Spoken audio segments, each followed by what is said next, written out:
to Game Online. This is Morris. I'm a reporter, of course, for the Northern Territory News in Darwin. This is my offsider, Gregor Mactaggart, and we're here to talk about round 2 of the NTFL competition. Yeah, we are, Mr. Morris, but I suppose we should talk first about the Thunder presentation night, the inaugural night that was held on Wednesday, and who was the winner?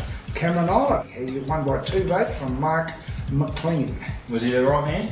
He was the right man in the end. He had a terrific last half of the year. Reasonably slow start to the year, but he certainly stormed home. Yeah, obviously, and he played for St Mary's last Saturday too. He did. He played the round 1 game against the Tiwi Bombers over there in Bathurst. Was magnificent, but I know for a fact that he will have this week off. He was exhausted after the game. Well, let's have a look at round 1, St Mary's Tiwi game. You were over there, or your thoughts? I was over there, Gregor, and it was hot. It was hot. But I can also tell you that St Mary's were a bit hotter than the Tiwis because they won by 18 points. Yeah, I mean, the Stars, you put Cameron Island as your best, and Peter McFarlane, your boy, he's had a great game. He was magnificent. His first game as a new St Mary's skipper, and he was terrific at the centre half forward, where he kicked 3 and probably gave away 2. What about the Tiwis? What do you make of their performance? Very, very young side, the Tiwi Bombers, and I'm sure there's a future there for the new coach, Carl Gunnison. Some of those young kids over there look like they can make real good footballers. You saw the game on Friday night. Wanderers got away to a pretty good win over Darwin. They won by, 57 points? Won by 57. Were 88 in front at one stage, probably 10 minutes to go in the game, and then stopped. They just closed shop and Darwin kicked the last 5 to make the score look reasonably respectable. I'll say your name, Liam Patrick, is your best. Andrew's man from Larger Marnie. This is the man that he calls the Larger Marnie lightning bolt, and I can tell you he was magnificent. He takes a mark and he controls games too, which is very rare for a man there from the desert region. What about Darwin? What did you make of their performance? A few good signs there, I thought. Francis Vagona in the back half kicked a torpedo of 65 metres, so he can obviously kick a football. And they had a couple other good young kids there, and young Anderson kicked 2 very smart goals. There is a bit of a future there for the Buffaloes.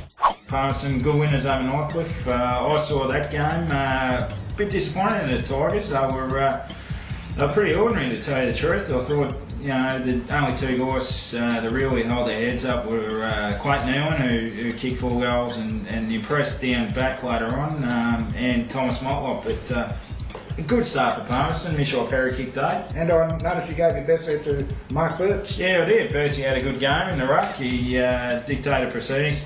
I mean, him and Irwin had a pretty good duel the first sort of couple of quarters, and then Irwin had to sort of pinch hit down back, as I mentioned. And the other game that you saw on the weekend, Gregor, of course, was Waratahs and Districts. Yeah, Tars overcame a first quarter deficit. Districts jumped them early and led by 3 goals at the first change. So a good effort by them. Lincoln Withers, first game as coach, and they had a win. Really impressed with Mark Bradley. Dominated the ruck. His dominance there was very important. And Josh Hill in his first game as well kicked 9. So good start for Tars and looking pretty impressive. Of course, that moves us on to round 2 of the competition, which starts on Friday night with the Darwin Palmerston game. Yeah, obviously Palmerston started the season well. They'd have to be favourites, you'd reckon. Yeah, I think the Magpies have a bit too much experience there for the young but enthusiastic Buffaloes. And we've got the Saturday afternoon game. Wanderers have got Tiwi Bombers. I reckon this will be a good game. Yeah, this is an interesting one. Wanderers, as I said, were 15 goals in front, only won by 10 in the end, which was a little bit disappointing for the coaching staff. The Tiwi Bombers have got plenty of pace as well, which is what you'd expect. And I reckon that might worry Wanderers just a little bit. And if Wanderers aren't on their game, I think they could easily get overrun by the Bombers. St Mary's and Tars on Saturday night? I'm going to go for Waratahs in this one. I mean, going against St Mary's at any time is dangerous.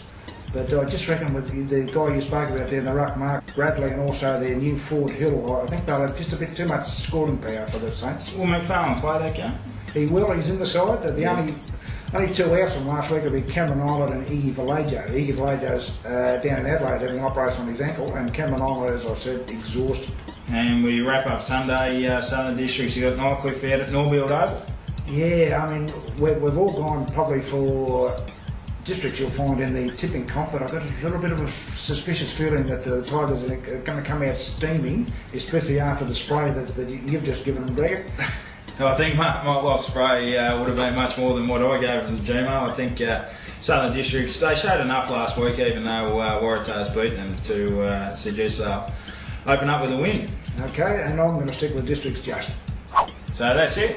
Game online, round 2 of the NTFL. We'll see you next week.